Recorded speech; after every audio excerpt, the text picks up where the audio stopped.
there was a cut after a long scene. He gave the camera, went on his knees, and he was weeping like a child. This movie made me realize on set the amount of traumas that I never dealt with in my life. Ooh. Surely you remember the story of Hind Rajab, the 5-year-old Palestinian girl whose killing by the Israeli army shocked the world. This all happened in January 2024. Hind and 6 of her relatives were fleeing Gaza City when an Israeli tank opened fire on their car. Now, Hind survived the initial attack, trapped among her family's bodies, and she spent 3 hours on her phone with paramedics and her mother, begging for help. The ambulance sent to rescue her was then struck, killing the 2 paramedics inside, and it would take 12 days before paramedics and others were able to reach the site and recover the bodies of Hind and her relatives. Now, a new film, The Voice of Hind Rajab, brings the story to the screen, centering Hind's final call with emergency responders and the Palestine Red Crescent. Now, the critically acclaimed film has already won awards, drawn Oscar buzz, and received a 23-minute standing ovation at the Venice Film Festival. One of its stars is Motaz Malhees, an actor from Jenin in occupied Palestine, and is widely regarded as one of the most talented Palestinian actors of his generation. So today I speak to Motaz about his role in The Voice of Hind Rajab and what his experience means for both art and reality. My name is Mohammed Hashim, and this is Real Talk. Motaz Malhees, thank you so much for coming on Real Talk. It's such a pleasure to be speaking to you today. Thank you for having me. It's such an honor to be with you. No, thank you, Motaz. Motaz, I'm just going to start off right away, and I think the audience has gotten, the story of the film and what it centers in the introduction, but I want to go to you with this. Usually when actors receive a script for a film, they read it, they process it, they engage with it. But when you get a script like this one, how did you kind of start your reading process or just processing the whole thing in general? Oh, the script. Look, I have read so many scripts that I have acted in and I did not act in. And I've never read a script where I couldn't stop crying. Couldn't stop crying. Yeah. Like, I remember my tears literally dripping on the script. And I was like, oof. Like, I was like really, I got the script, I got the role. I was like, with 2 brains thinking, like, is it the time to do a film about the genocide while the genocide is going on? And the second question is, like, after you start reading the script, you understand how important this story to be told right now. It's just like, you feel like, can I do it? Especially that what's going on right now in Palestine and Gaza especially didn't stop yet. So during the filming, I'm filming and I'm gonna be like filming, but the genocide is still running. But in the same time, you think like, what can you do? Will you sit at home and just keep watching? Or will you do some action about it? Just to ask you about that little note, because I find it interesting. So you're asking yourself, is this a time to do a film as a genocide is unfolding or is ongoing? Yeah. And you find, or at least during that moment, you were trying to debate if it was worth it or not. Did you find an issue of participating in a work of art during this time? I kind of hesitate, but once you read the script, you go like, whoa, this story should be told right now. Like now. You can't just wait, because you never know when it will stop. And you need to do your part. Like, because if you're just an artist I'm gonna sit and do my Romeo and Juliet and that's it, which is amazing, it's beautiful, but we need to care more about the humanity. We need to care more about the future of our children. So that's one of the reasons why I was like, I want to do it. And to work with Kaouther was a dream for me, but sadly it came with this project. Like, it's a heartbreaking project. It's a strong film to be shown to the world, and you feel big responsibility. Was a moment for me where I want to call the director and say like, look, I can't do this. During filming or during the Before. script reading? During script reading, I was like about to do that, and I was like, I sat with myself for hours, like, because this is not a normal story. This is like, we're talking about a child, 5, 6 years old. And she got killed in the most brutal way, the way you see it, the way you investigate about it. All the documents shows you like something you like so hard to even read, not just to watch. But in the same time, you think about the responsibility and the duty toward your people or toward the humanity in general. And you say like, I know this will destroy me emotionally, big time, but it's a must to do. I should do it. Because I always think like, if not us, who will come and do it for us? Well, so that's one of the reasons why I was like, I must do it. Did you feel added weight because of your Palestinian background? Of course. Because this movie made me realize on set the amount of traumas that I never dealt with in my life. Ooh. It literally... That's very tough to hear, by the way. Yeah, it's I never really dealt with my childhood or the way I grew up in Palestine. You don't realize the traumas until you are like, I moved 4 years ago to London, and before that I've toured around the world. I performed many places, but I never settled down to really look at what's going on in my country from far away. That the first time in my life started just 4 years ago, and I started to realize all the flashbacks of my childhood, especially with this movie. It just sent me back to my childhood. Like, it's like kind of flashback, my childhood. When I say when I was a child, in 2002, there was a massive invasion in the West Bank, especially in the Second Jenin. Intifada. Yeah. Yeah. And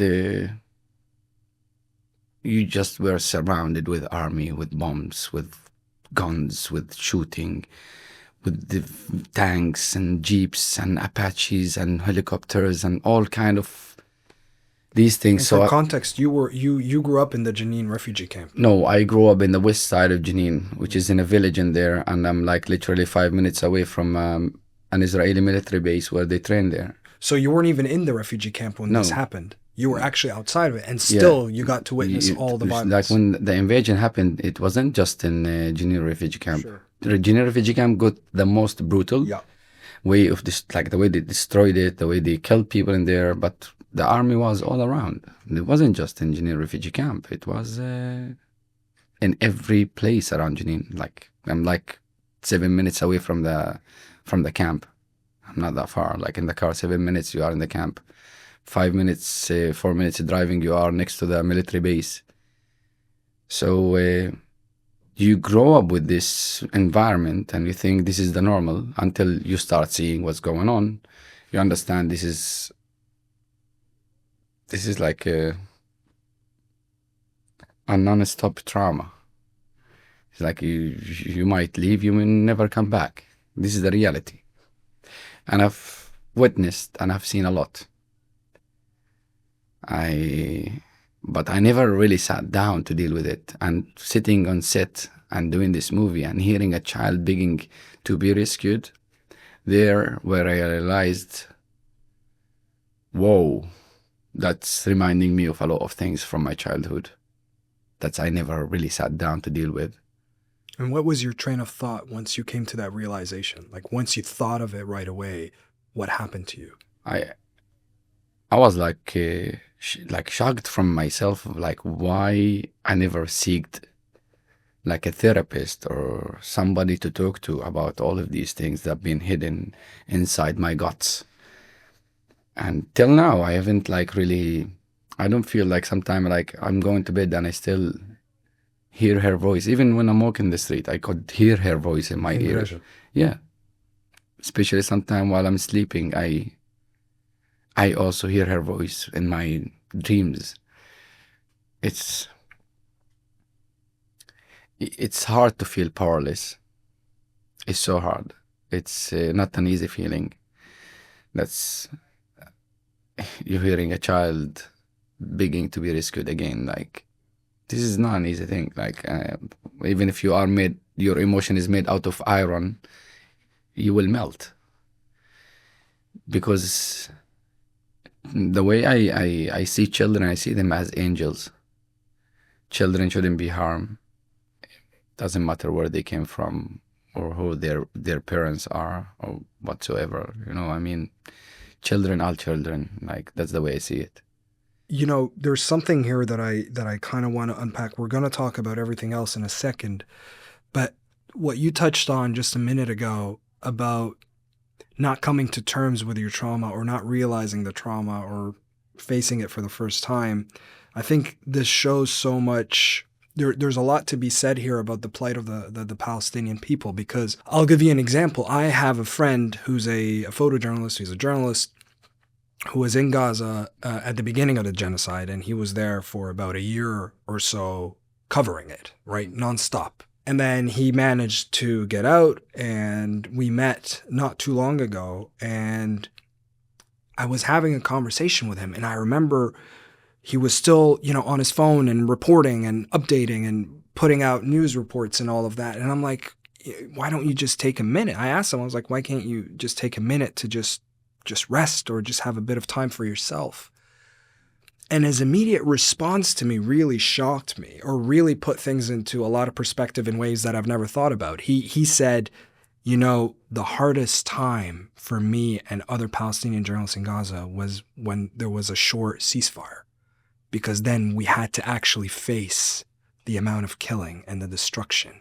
And he's like, when I'm working and when I'm consistently kind of dialed in is how I can function the most. As soon as I have a little bit of free time, I become a wreck, because then I realize what has actually happened. And I think what you were saying kind of reminded me of that conversation. And I think a lot of Palestinians can relate to what you're saying, whether they're from Gaza or from the West Bank or wherever they're from. That applies also the same thing on the people who works at the Red Crescent.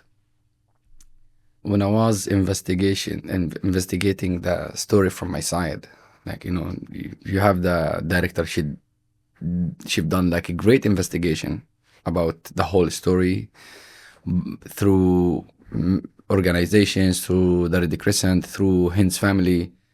But you know, as an actor, it comes to you as a responsibility to do your own investigation after all the amount of information you got. Sure. One of the things that was surprising me, like, I was super surprised. I was like, wow, when I heard about it. The people who work at the Red Crescent, sometimes to distract themselves, they play games on their phones. It might sound crazy, but that's kind of an escape for them, to keep distracted and to control their emotions. Because the people who work in the Red Crescent on a phone call center, they receive thousands of calls, and literally they are talking with people who are like 1 minute, 2 minutes, 10 minutes, 1 hour away from being dead. And when I heard about it, and it's in the movie, there is this part where, like, the role I play, Omar Alkam, he's an amazing human being. Like, he is my amazing friend now. I heard you say this in an interview. You said you think because you've spoken to him so much, you actually felt like you destroyed him. I heard you say a comment along those lines. So when he mentioned that to me about the gaming, I was like, whoa, Omar, he said, Motaz, what can I do? Like, if I don't do this, I'll be destroyed fully and I can't serve. And this is the kind of weird, like, when I tell it to people, like, they go like, are you working or playing? I'm working, but I use this as distraction. I'm not dealing with people who are like, had like a small thing in their life, a small accident. I'm talking with people who are surrounded with bombs, with rockets. So it's emotionally, it's so hard. And yeah, back when I did the investigation with him, he told me many things. But the moment I started asking him the first day, he told me, look, I'm gonna call you like in half an hour," and he disappeared because I was so worried to ask him questions, because like you're opening the wounds for him. Like he's trying to run away and keep working, but it's still like he can't run away from it. And I ask him these questions when I want to ask him, not because I want to open the wounds for him. It's because I want to portray him in the best way, I can, as an artist, as an actor, because he's the real hero for me. The way I look at it, he's and the guys at the Red Crescent, the people who work in the ambulances, they go in to rescue people all time, and they know they might never come back. So for me, those are real heroes. So I'm not gonna just portray him based on my information and that's it. And that's why I dig deep. And we decided with the director that we're gonna go investigate also with the real people, because we wanna honor them. You're not just making a role from a fictional world. You are doing a role based on a real person. And that is a big responsibility. And I hope I put my heart to it. Me and the cast and the director and everyone on set, we did our best to deliver the story. So yeah. What is the thing, if there's just a one thing, let's say, or an example of something that Omar told you that hasn't escaped you, or something that you consistently continue to think about? After the first conversation, he disappeared and he came back after 24 hours or 48 hours, I can't remember. But from that moment, we clicked and we became really close, and we are literally talking every week since that time. Hopefully, I'm gonna see him also in November. The one thing that's I can't forget it at all, Omar, when that happened that day, and what happened with Hind. And Omar had many calls similar to Hind's, many, uncountable maybe. But because Hind stayed on the line for hours, and they believed they can rescue her. He told me when he got home that day, he couldn't talk to anyone from the family at all. And it took him 3 to 4 months to hold his own baby.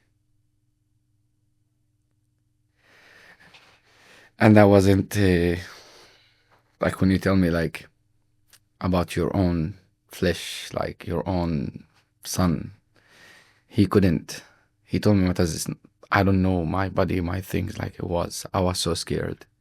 All I was thinking about is, what can I do for those children? And look, we've done everything. We got the green light. We worked on it so hard. And in the end, you know the result. And when he told me that, I was I had goosebumps. I felt like something is killing me. You're talking about your own son. I told him. He said, yeah. I couldn't hold him. I couldn't really play with him or do anything for 3-4 months. And that tells you also back to the traumas. That's because in there, it's not a trauma post-trauma. It's a life trauma. It's not post. Exactly. It's on a loop. Yeah. You never really you don't have the time to sit down, to grieve, to cry. You don't have the time. And I always say, we need just a time. Give us a break. We want to sit down and cry and grieve like any human being, because this is our bare minimum right. But if it's not stopping, when are you gonna have the time to grieve and to do something about it? It feels like sometimes some of us are they're blocked from the inside. They're losing, but there is the emotion is blocked because they didn't have even the time to really sit down and weep over it. Yeah, one of the things is this, he couldn't hold his own son for 3-4 months. And that's not fair for any human being. And then if we take it now to, you've decided to back to what we were saying. So now you've decided to make the movie. You've read the script. You've decided to do it. And one of the things that the director Kaouther Ben Hania, one of the things that got some media coverage or media attention was the fact that in the film, she basically kind of forbade or kind of blocked you and the cast from listening to Hind's voice until you actually were filming. Yeah. Just to give it a kind of this, I guess, this real reaction to hearing Hind's voice for the first time. Can you talk to me about that? I knew it would be hard. Yeah. But it's way harder than what I thought. It was harder than what you thought. Yeah. Because there was some moment like, first of all, we were like listening to parts by parts, like on action, only in the scene. You hear only the scene. You're not going to hear the whole thing because she knew how sensitive is that. The director is like, I'm like sending Kaouther all of my love. She's a genius director. And she's a great human being. But she knew like it's not gonna be an easy thing, like to sit down and like making like a listening session. Like this is not a normal, like, so literally the whole record is about a child begging, and you're trying to distract this child, like to make them feel safe as much as you can, in hope that the ambulance reaches there and saves her. So first time I heard actually her cousin, which is Layan. Yeah, yeah. And I know the record. But on set, I felt like I'm literally on the phone with her.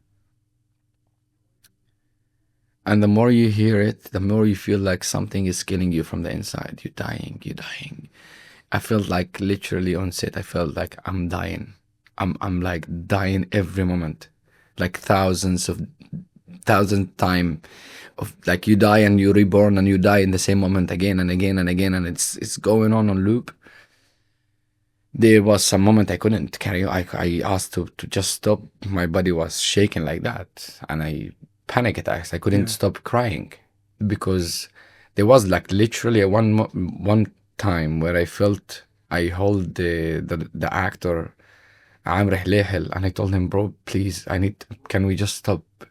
Let's just go outside. I feel my heart gonna explode. And I'm not saying this is like as a mythologic thing. No, it's this not. is real. This is like, that's how I felt. Yeah. I felt my heart gonna explode. And there was some moment where I took a break for a long time, for 40 minutes, like because my body couldn't stop shaking. It's not something like you can control. And that's when I tell you about like maybe that movie made me realize the amount of traumas that I never dealt with. So for me or for anyone in the cast, it wasn't an easy thing to hear her voice. There's even, I remember on the first day, there was, we started because we were filming from A to Z, scene by scene. We were not filming from the middle and coming back. No, it was like chronological. Yeah. Yeah. And I remember the DOP, our cinematographer, the DOP, Juan Saramento. He's an amazing, amazing DOP. He's from Colombia. And he said, I'm grateful to be here, but there's something that I feel a bit special, that I don't understand Arabic. And it's such a hard story to listen to it. So it's going to be less heavy for me than you. And I was like, yeah, maybe it's a good thing that you didn't speak Arabic. And trust me, from the first day, he was like, when I remember, like he was filming everything freehand on his shoulders. From the first few hours, like there was a cut after a long scene. He gave the camera, went on his knees, and he was weeping like a child. And you look around you, there was like the majority of the people who working on set, they were Arab people, Palestinians and Tunisians mainly. There's like maybe 5% who are non-Arabs. But everyone on set, the boom operator, like the gaffer, everyone, you look at the DOP, but you look around, everyone is like, it's not an easy story, even if you don't understand the language. Like I was like, in my head, I was like, yeah, it makes sense what he's saying, Juan. It's not gonna maybe affect him the same as it's gonna affect us. But I think it did affect every one of us on the same level. And there was no escape for any, even if you didn't understand the language. So when you watch it back, when you watch the film back and you look at yourself, what is it that you think? How much do you feel like is acting and how much is actually you reacting like a real reaction? And like what was your thought process when you saw it back on the big screen? Eh, I was proud and honored to be part of this story. Like, if I'm being realistic, there is like also the comes the actor in you. Sometimes we are actors, we don't like ourselves on the screen. Eh, but I can't deny the amount of truth in there in the performance. So because I'm telling you that like there is like just commitment in this film from everyone of us. So I didn't feel like even I was like acting. I was like living it. I believed for one moment that I can save her. You believe that you could save Yeah.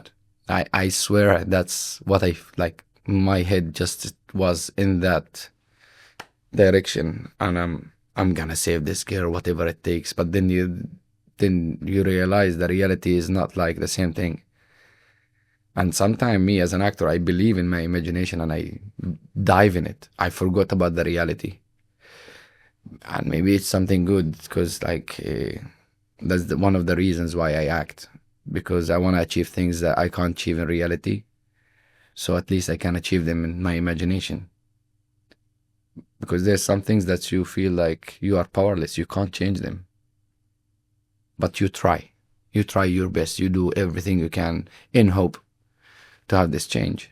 Motaz, why did you feel like you wanted to become an actor? I mean, you've been acting since you were about 9 years old, right? Since you were a child. It started when a friend of mine got killed next to me. And before that, I thought it's like when you see children throwing rocks at the jeeps and the tanks, and you think it's a game. But then you realize when somebody got killed next to you, you go like, "Oh wait, this is not a game." That's how it started for you? Yeah, and I wanted to just to take Amir's story to the world, to tell them like there's nothing justified the way they killed him. Like they shot him in the You head. said his name is Amir? Yeah, his name is Amir Shawahni. He's from my village, and he was around 11, 12, same age as me, a bit older. Grew up in the same village, and there where I realized, oh wait, actually this is scary. He's gone. And there I was like, I was, it took me time to understand what happened, like months. But then I was like, okay, I believe I can tell the story at least, just to talk about what's happening to my people, because I never believed like my personal opinion, like guns or anything like that is gonna change anything. But maybe I can do a change with my art. And from that moment, and I carried on. Like I studied at the Freedom Theater, run away from the high school when I was 15 and a half. My family discovered later big problems between me and them. No, you should go study as a doctor or as an engineer or as this and that. And I was like, no, doesn't matter. I'm going to study theater. That's it. And since that age, I start to tour around the world with the Freedom Theater, then other companies. And I still have, I hope I will also have the same morals with me. Morals. And I will carry on in the same way, because I act to make a change. I don't act to be under the spotlight. I don't act for seeking fame, or it's beautiful, nice, but this is materialistic stuff. If I can't do a change as an artist, there is no point of my art. Like I want to make something for the world. I don't want to just make something just to do it for it. That's it. Doesn't make sense for me. It needs to have a purpose. Needs to have, why am I doing this? So yeah, that's how it started. You're saying about wanting to make a change. So then how did you react when you were in Venice during the film festival and then you saw you're part of this 23-minute standing ovation that so many outlets covered? How was that moment for you? It's goosebumps. It's you feel like there's pride and you feel grateful and honored also, But at the same time, all I was thinking in my mind, like literally was one thought in my head: is that going to do anything about what's happening back home? So that was And this question is still all the time in my mind. Am I doing the right things? Because let me just interject here, Motaz, because maybe anyone else in your position, you know, as an actor who, you know, you've come from a country that's not in the West, you come from Palestine, and then now you're in Venice, and you're a major film festival around the world. You have A-listers around you, right? You have Joaquin Phoenix giving you a hug, and you have all these big names that are there. And so I find it interesting, or maybe others will find it interesting as well, how you're kind of thinking about that particular moment. Is that despite all of this, the glam and the, you know, the paparazzi, let's say, and the cameras and all of that and the big names, you're still thinking about what's happening in your own country or back home. Yeah, like nothing in the world can make you just get off thinking about it. And I'm not faulting you for it at all. No, I know. I'm saying, I think for any aspiring actor, this would have been such a top moment. Which is amazing. It was true. It should be. It should be this way, but which is like I told you at the beginning, like sadly. Absolutely. You know what? Sadly, when you're doing this project and you feel, but in the same time you feel the responsibility. If you're asking me, I would love to do Romeo and Juliet. I would love to do like different stuff, beautiful, like about freedom, peace, and music. But during this time, I can't do these things. I can't do these things while I know, and you know, and everyone knows what's going on. Of course. And don't misunderstand me, the standing ovation, the awards, like leaving Venice with 9 awards in there. One of them is major one, the Grand Jury Prize. It is a big honor. We are grateful for it. It's amazing. But there is something always in your head, like, is this genocide gonna stop? I'm like, the people back home, they are really tired, exhausted. Like, till when? Are they going to wipe all of us? You think about all of these things, and you just think about, like, what is your duty in here? What you need to do? What can you do? What can you really do and push on it also? And my answer is like, that's art. That's what I can do. This is my part. And I hope if I have other things to do, and I try to help in many different places, and I hope I'm doing something. And that's all. I'm like, you still like feel with myself, I'm saying, like, you still feel guilty. Am I doing enough? Because it's like, as long as it's running, you're gonna feel like you wake up, you sleep, you go to bed, you're sitting to eat, and you're looking at the news, and like, it's just destroying you mentally. And I can't like say I don't want to watch, I don't want to see. That's my home, that's my people, it's me. I was born and raised there also. And if I was not, still the human in me wouldn't say like, oh, I can't watch it. No, I need to know what's going on. And I need to do something about it. What were the conversations that you were having? I'm sure you've run into several of these celebrities, of these big stars. And what was the nature of the conversations you were having kind of away from the cameras? You know, even those actors or artists, they see the movie. It takes them so long to process. It takes them so long to process. Yeah. You meet them with silence. They know, like, they say like, what a great film, what a great performance, all of this, but you feel like they can't dig deep into it because their brain is still processing. Like, you go into the room, you know, normally some people, they bring popcorn and they to watch and they sit and we laugh, but in this movie you keep like, you watch it like that. Kind of like there is big tension building and you're just waiting to see what will happen on loop. So there was like the conversation, most of them, they're proud of what we're doing. If I'm talking in general, like there's a lot of amazing artists who are like they are against the genocide. They are doing a lot. They're standing against it, and they're not like just saying it for like just saying it. They say it in the media. They say it on their platforms. The reason why I ask you that question is because, you know, you're starting to read a lot, and here there's a lot of there's this rhetoric about a narrative that's changing, right? Let's say if there's a narrative war, if there's a culture war inside Hollywood, let's say, you're starting to read and listen more to this conversation about the government of Israel actually losing that culture war inside Hollywood, let's say. And so I asked you that question to see if that was the sentiment that you got out of it. Did you feel like there was a changing narrative in the way people spoke to you?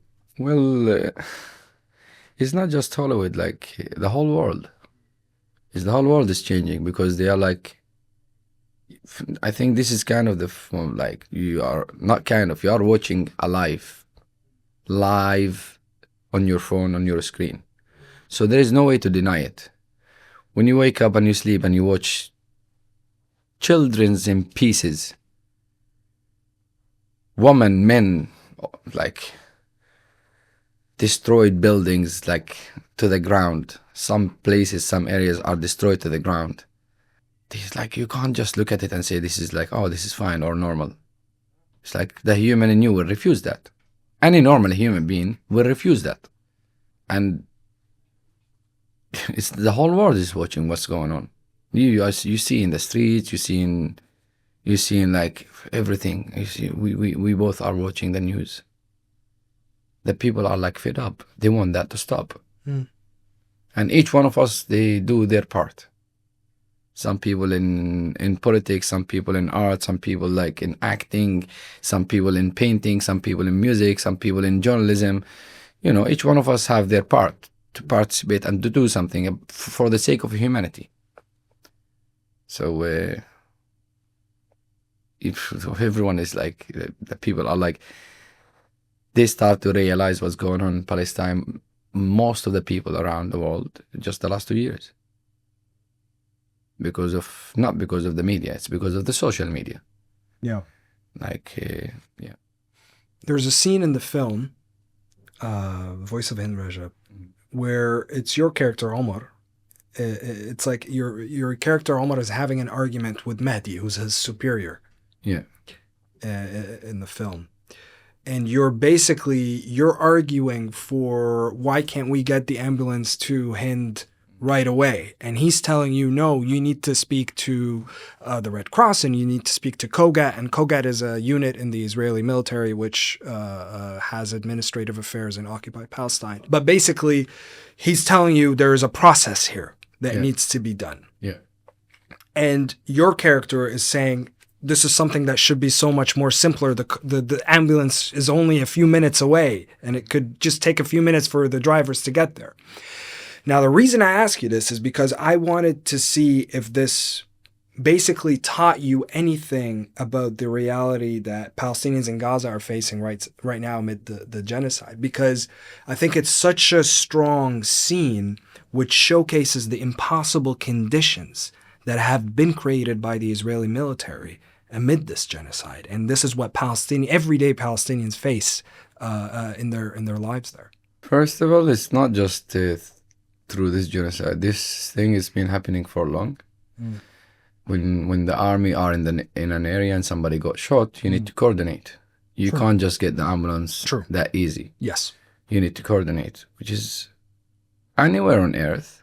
An ambulance shouldn't call or say, I'm going to save somebody. Like, I'm sure like there is medical staff, there is ambulances in many places in the world that they got bombed. This is not just, it doesn't happen just only in Palestine. It happens in other places in the world. But still, it shouldn't happen. It shouldn't happen for any ambulance to call and say like, oh, there is somebody, I need to go rescue, somebody's bleeding. It doesn't make sense in your head. Ambulance should have like a green light for saving people. That's what I learned when I studied medical aid when I was a child. And that's what's in the books also says that an ambulance is there to save people. You can't stop an ambulance for going to save people. So, but Omar is like he represent kind of the young generation in Palestine, and he's new that time in the Red Crescent. So for him, like he doesn't understand what's the protocol. Somebody's dying on the phone. Do anything to save them.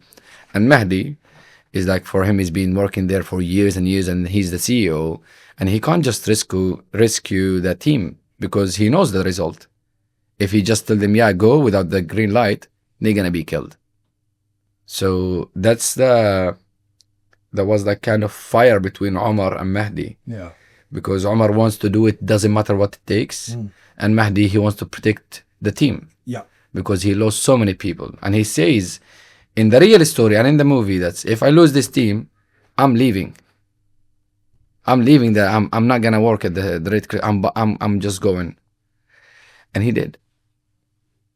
He said, I'm not gonna risk any more people. I'm done with this. He can't.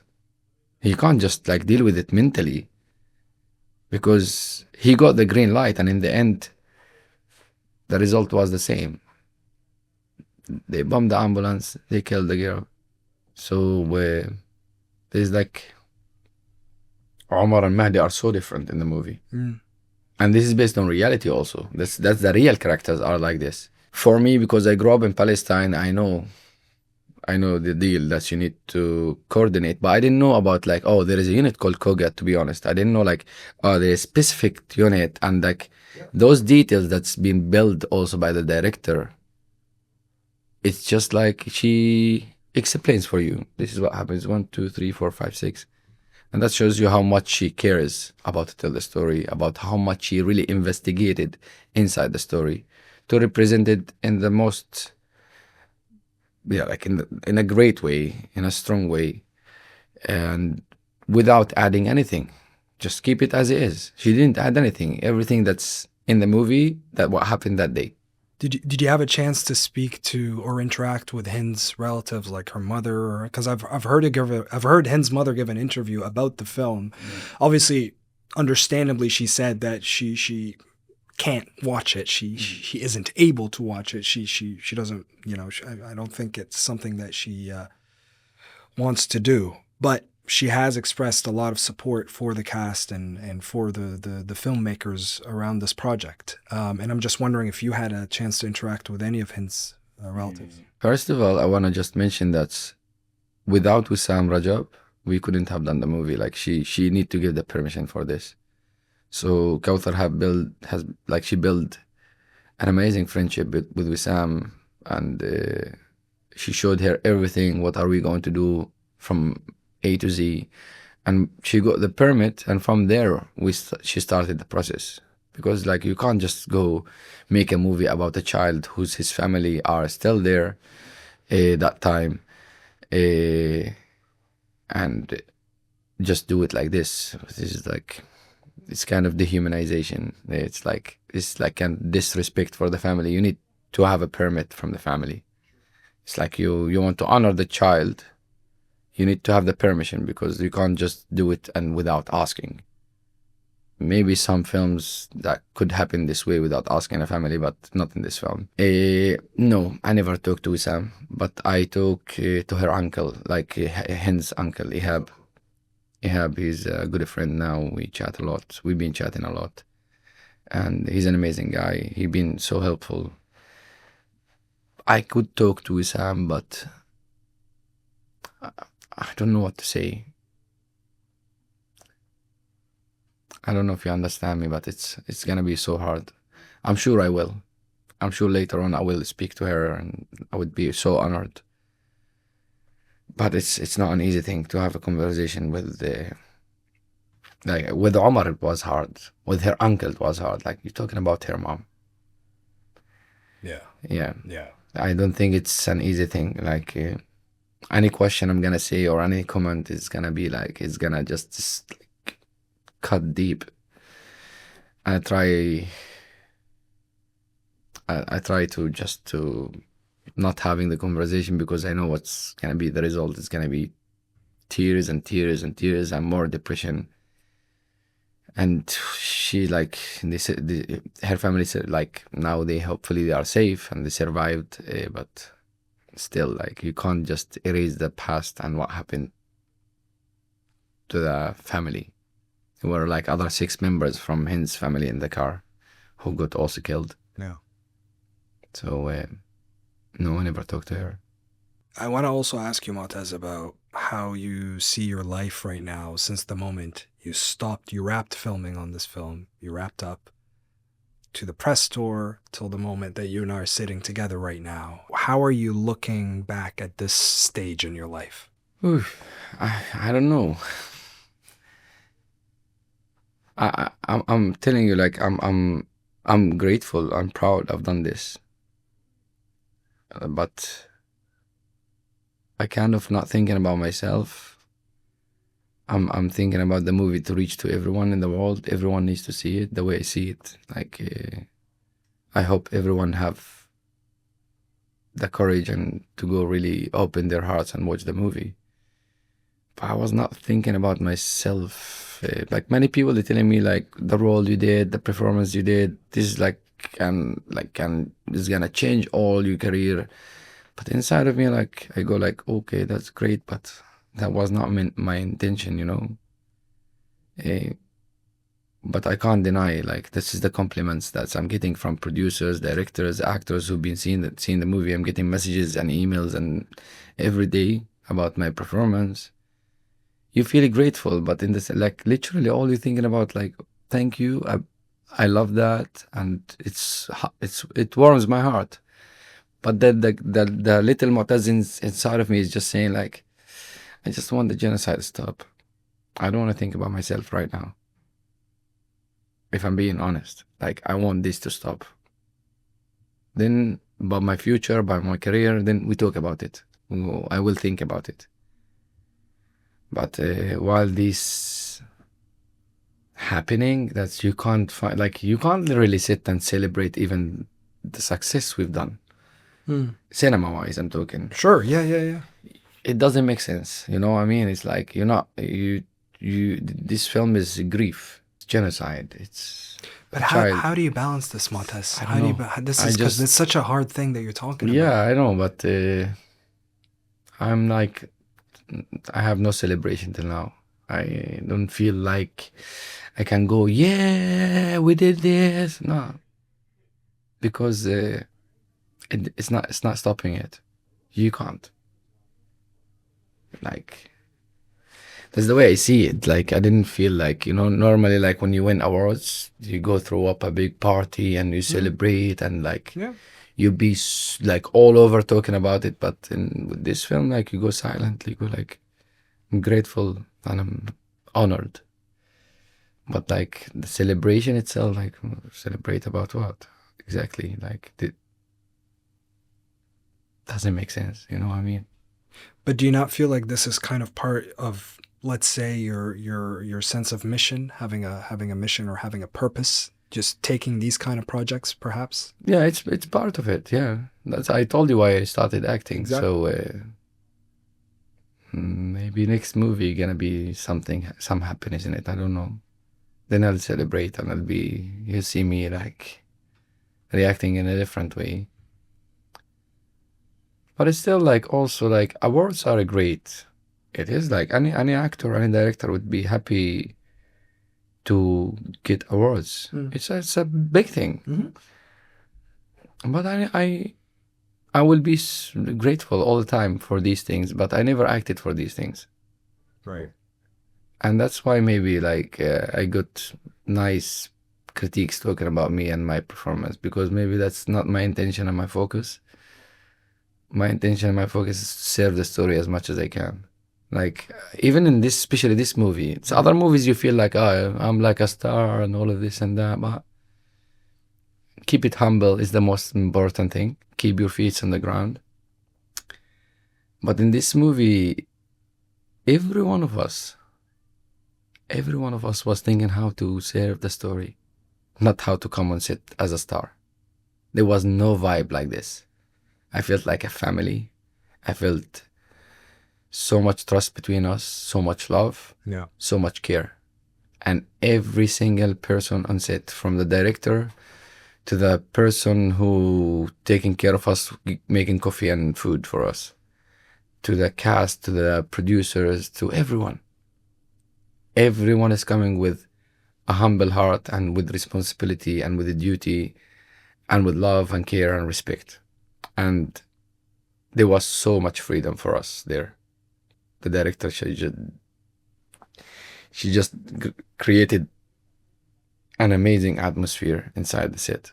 We were talking about the success of the film just a minute or two ago, and this is something that I'm thinking about, and it'd be interesting to get your thoughts on it. Obviously, as you know, there's already Oscar buzz for this film. It's been already submitted by Tunisia. But the reason why I ask you is because we actually have an example from last year, the last Oscars, where you had a production, which a documentary, No Other Land, went and won the Oscar that year. And what we've seen since then, I mean, at the time there were hopes that this would shine a light more on the Palestinian cause. I mean, it was in the West Bank, it was not in Gaza, but still, shine a light on the Palestinian cause, on the Palestinian people, on what Palestinians face in the West Bank with settlers and all of that. And yet since then, what we saw one of the co-directors get beaten by settlers. We saw one of the people that actually helped, an activist who helped the crew to film in different areas, get shot and killed by a settler. And then we saw Basil Adra, who's one of the main co-directors on the film. His house was raided just not too long ago, actually.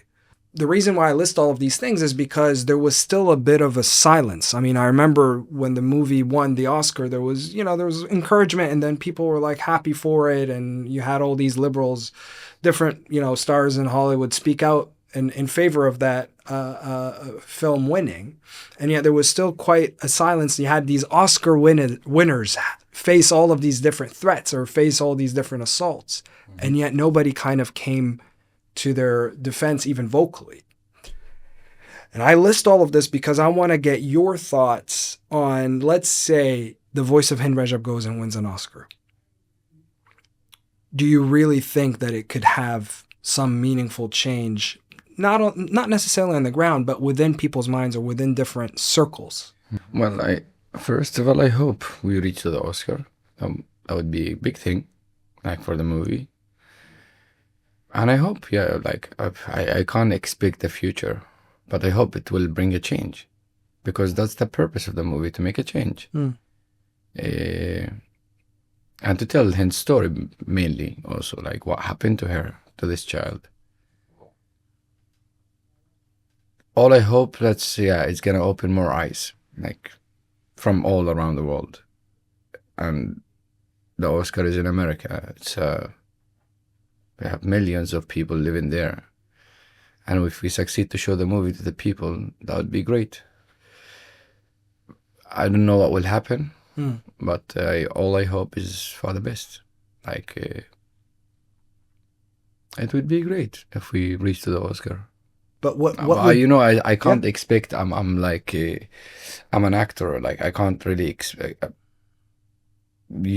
I can't know if it's gonna reach. If it's gonna reach to the last stage.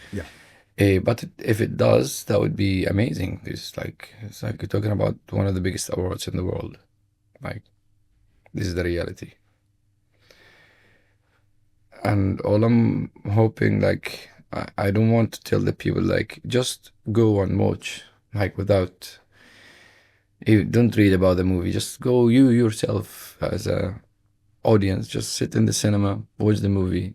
After the movie, take it in, process it, and think what it should happen. What can you do as a human being toward the humanity? Yeah. I asked you several times, really, several variations during this interview about how you've been looking back from the time you started filming till this moment. But let me ask you, and this will be my last question actually, but let me ask you about how you're seeing Motaz after this. Where does Motaz go from here? Whoa, I didn't thought of that. I see. I haven't been really thinking, just like, I would love to really sit down and think of myself. And I really mean it. Like, I would love to really sit down and think, just like, what did you do? What happened? What's gonna happen? But every time I'm trying even to think about this, like, you just pop up something on the news, you forget about yourself and you only think about the people. I would love to sit with myself and really think about where I'm going now, what will happen. You're hearing a lot of great things that I'm telling you, like from distributors, producers, directors. He's telling you good things about the future will be this and that for you as an actor and as a career.